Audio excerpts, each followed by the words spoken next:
আপনি কি GNM, ANM বা বিএসসি নার্সিংয়ে ভর্তি হতে চান কিন্তু সঠিক গাইডলাইন পাচ্ছেন না? চিন্তা নেই, আমাদের নার্সিং কোচিং সেন্টারে অভিজ্ঞ শিক্ষকদের মাধ্যমে সম্পূর্ণ সিলেবাস কভার করা হয় বাংলা এবং ইংরেজি উভয় ভাষায়। আজই আমাদের সঙ্গে যোগাযোগ করুন এবং আপনার নার্সিং স্বপ্ন পূরণ করুন। আজ আমাদের বিএসসি নার্সিংয়ের কেমিস্ট্রি ক্লাসে টিচার ইলেকট্রিসিটির একটি গুরুত্বপূর্ণ বিষয় সল্ট ব্রিজ নিয়ে আলোচনা করছেন। চলুন আমরা একটি ছোট্ট ক্লাস ডেমো দেখিয়ে নিই। এবার এই যে রিঅ্যাকশনটা আমরা দেখলাম, এটা কিন্তু একটা জেনারেল রেডক্স রিঅ্যাকশন। এবার এখান থেকে যদি আমাকে কারেন্ট পেতে হয়, তার জন্য এক্সপেরিমেন্ট সেটআপটা একটু হলেও চেঞ্জ করতে হবে। কি রকম ভাবে এক্সপেরিমেন্ট সেটআপ চেঞ্জ করব? সেটআপ চেঞ্জ করার জন্য ফার্স্টে আমি আবার একটা কন্টেনার নেব। এই কন্টেনারের মধ্যে দুটো ডিফারেন্ট স্টেপ অফ কন্টেনার আছে। এইটা দুটো কন্টেনার নিলাম আমি। এবার আমি এর মধ্যে জিঙ্কের রড দিলাম,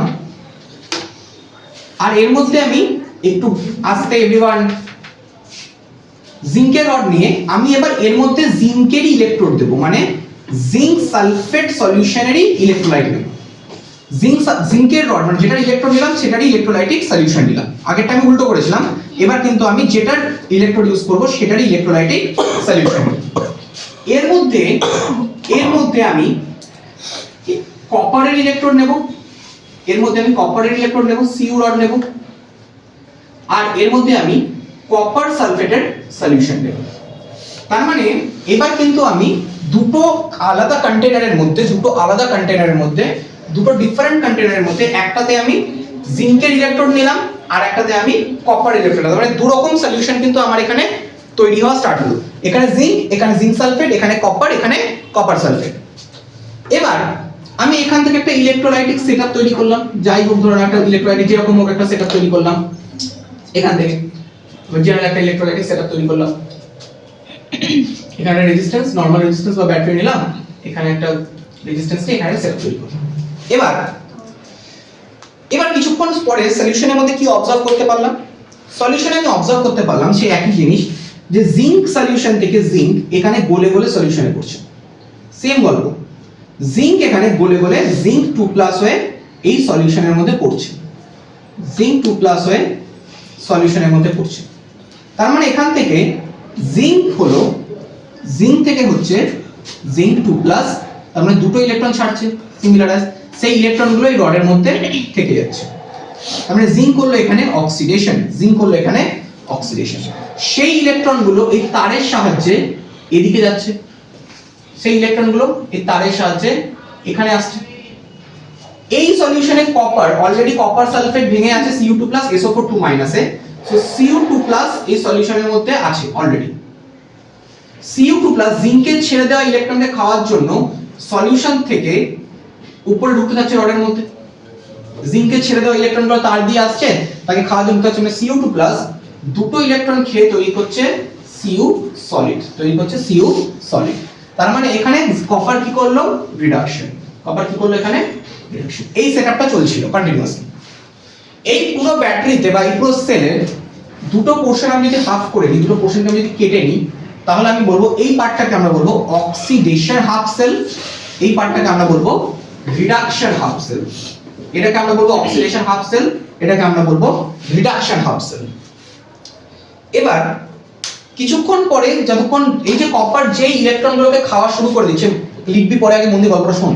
কপার 2+ যখন এই রডের ইলেকট্রনগুলোকে খাচ্ছে, তখন কিন্তু এখানে থাকা ইলেকট্রিক কারেন্ট বা সার্কিটটা কি হয়ে গেল? অন হয়ে গেল। কারেন্টের ফ্লোটা স্টার্ট হয়ে গেল।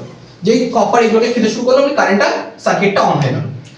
কিছুক্ষণ পরে দেখা গেল এই সার্কিটটা অফ হয়ে গেল, কিছুক্ষণ পরে আবার কারেন্ট ফ্লোটা অফ হয়ে গেল। তার রিজনটা কি? তার রিজনটা হচ্ছে অন এ কনস্ট্যান্ট টাইমের পর জিঙ্ক 2+ এর কনসেন্ট্রেশন সলিউশনে অনেক কি হয়ে গেল? বেড়ে যাচ্ছে, তো গলে গলে তো পড়ে যাচ্ছে। তাহলে একটা টাইমের পর জিঙ্ক 2+ এর কনসেন্ট্রেশন কি হয়ে যাবে? সলিউশনে অনেক বেড়ে যাবে। তার ফলে জিঙ্ক 2+ ওর নিজেরই ছেড়ে দেওয়া ইলেকট্রনগুলোকে সলিউশন থেকে খাওয়া শুরু করবে। তার ফলে ইলেকট্রনের ফ্লোটা আর হবে না। ইলেকট্রনের ফ্লোটা যদি না হয়, কপার এখান থেকে ইলেকট্রন পাবে না, তার ফলে কারেন্টটা কি হয়ে যাবে, অফ হয়ে যাবে। ক্লিয়ার করতে পারলাম প্রবলেমটা? তাহলে জিঙ্ক 2+ এর কনসেন্ট্রেশন টাইমের সাথে সাথে কি হয়ে যাবে, বেড়ে যাবে, তার ফলে তার নিজেরই পাওয়া ইলেকট্রনগুলো খাওয়া শুরু করে দেবে। দ্যাটস ওয়াই ইলেকট্রনের ফ্লোটা আর হবে না, কারেন্টও আর ফ্লো হতে পারবে না। ক্লিয়ার? তাহলে এর জন্য আমাদের একটা আলাদা সেটআপ করতে হবে। এইটা গেল একটা পার্ট। এইবার আমি আসছি পার্ট 2 তে। পার্ট 2টা আমি এখানটায় করে বলছি, এদিকে বলছি। এইটাকে আমরা বলি একটা প্লাস্টিক কোটেড টিউব। কি বলে থাকি? একটা প্লাস্টিক কোটেড টিউব। এটা প্লাস্টিকও হতে পারে বা অনেক সময় কোনো ন্যাপকিনও স্টাইলের কিছু হতে পারে। Plastic coated tube. এর মধ্যে থাকে এখানে চেম্বার, এর মধ্যে এখানে থাকে একটা চেম্বার, আর এর মধ্যে এই চেম্বারের মধ্যে থাকে স্ট্রং ইলেকট্রোলাইট। কি থাকে? স্ট্রং ইলেকট্রোলাইট, যারা আয়নসে পুরোপুরি কি হয়ে যেতে পারে, ভেঙে যেতে পারে। যেরকম কি টাইপের চেম্বারে থাকতে পারে, NaCl থাকতে পারে, KCl থাকতে পারে, আগার আগার সলিউশন থাকতে পারে, এই টাইপের সলিড। মানে এটা হচ্ছে স্ট্রং, এটা পুরো আয়নস হবে Na+Cl- K+Cl-, তাই তো? এই টাইপের সাবস্টেন্স গুলো এই চেম্বারে থাকতে পারে। ঠিক আছে? এই যে দুটো টিউব আছে, এই যে মুখ দুটো আছে, এই মুখ দুটোকে আমরা বলি ওপেন হেডেড টিউব বা U tube. Open headed tube বা ইউ টিউব। ক্লিয়ার করতে পারলাম? এগুলোকে আমরা বলি ওপেন হেডেড টিউব বা ইউ টিউব। এই যে মুখ দুটো, এটা অলওয়েজই প্লাস্টিক কোটেড ম্যাটেরিয়াল। এই প্লাস্টিক কোটেড ম্যাটেরিয়ালটাকে তুলে আমি এই সেটআপে বসিয়ে দিচ্ছি। প্লাস্টিক কোটেড ম্যাটেরিয়ালটাকে তুলে আমি এই সেটআপে বসিয়ে দিচ্ছি। তাহলে আমি যদি এটাকে এই সেটআপে বসিয়ে দিই, মন দিয়ে বলছি, এটাকে যদি আমি এই সেটআপে বসিয়ে দিই, তাহলে এটা হচ্ছে তার চেম্বারটা। এখানে ধর আছে KCl এর সলিউশন। কি আছে? KCl। KCl কি করে ভাঙবে বলতো? K+Cl- এ ভাঙবে, হ্যাঁ কি না? এইবার Cl- টা জিঙ্ক 2+ কে দেখে কোন দিকে দৌড়াতে শুরু করবে? এদিকে দৌড়াতে শুরু করবে। তাহলে Cl- টা এটা দিয়ে এসে, Cl- টা এটা দিয়ে এসে, Cl- টা এটা দিয়ে এসে কার দিকে আসবে? জিঙ্ক 2+ এর দিকে। তাহলে জিঙ্ক 2+ এই ইলেকট্রনগুলোকে খাওয়া ছেড়ে দিয়ে কাকে খাওয়া শুরু করে দেবে? Cl গুলোকে, হ্যাঁ কি না? জিঙ্ক 2+ নিজের ইলেকট্রনগুলোকে খাওয়া ছেড়ে দিয়ে কাকে খাওয়া শুরু করে দেবে? Cl- গুলোকে। তারপর এখানে কি সলিউশন তৈরি হবে? Zn Cl2, হ্যাঁ কি না? তারপরে ইলেকট্রনগুলো কি হয়ে গেল? ফ্রি হয়ে গেল। ইলেকট্রনগুলো কি হয়ে গেল?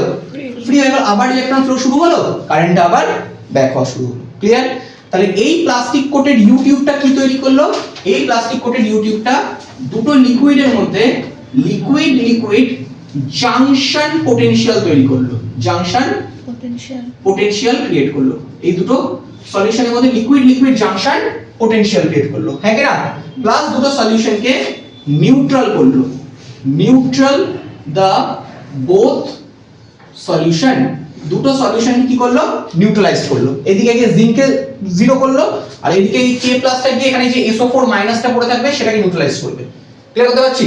তার মানে বোথ সাইডে কিন্তু সে দুটো কন্ডাক্টেন্সকেই নিউট্রালাইজ করলো। ক্লিয়ার করতে পারলাম? তার ফলে কারেন্টের ফ্লোটা মেইনটেইন হলো। কারেন্টের ফ্লোটা কি হলো? মেইনটেইন। এটার ফলে কি হলো? Maintaining the current. Maintain the current. Clear করতে পারলাম? Maintain the current. ক্লিয়ার করতে পারছি? আর এই চেম্বারের মধ্যে অলওয়েজ আমি বললাম স্ট্রং ইলেকট্রোলাইট বা এদের মধ্যে থাকে হচ্ছে সল্ট। কি থাকে? সল্ট। KCl, NaCl যেগুলো আয়নসে ভেঙে এদিকে বা এদিকে যাচ্ছে। ক্লিয়ার করতে পারলাম?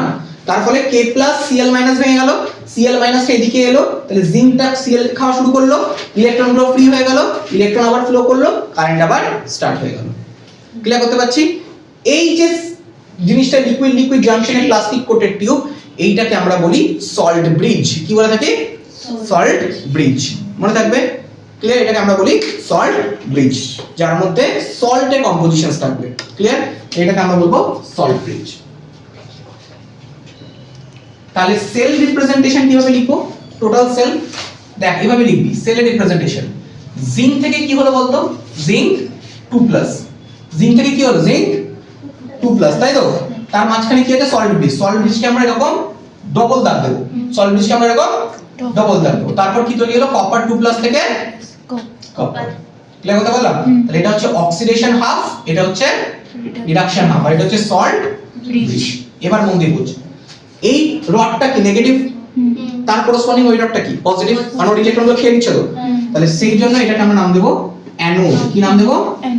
অ্যানোড। এটাকে আমরা নাম দেব ক্যাথোড। ক্লিয়ার? এটাকে আমরা নাম দেব অ্যানোড, এটাকে আমরা নাম দেব ক্যাথোড। ক্লিয়ার? সেই রেসপেক্টে তোরা মনে রাখবি লোন। কি মনে রাখবি? লোন, এই টার্মটা। L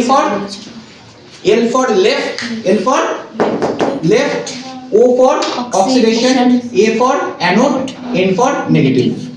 ক্লিয়ার করতে পারলাম? Loan, left oxidation, anode negative. Clear? ঢুকলো মাথায়? এটা হচ্ছে তার সেল রিপ্রেজেন্টেশন। বুঝবো? হয়ে গেছে?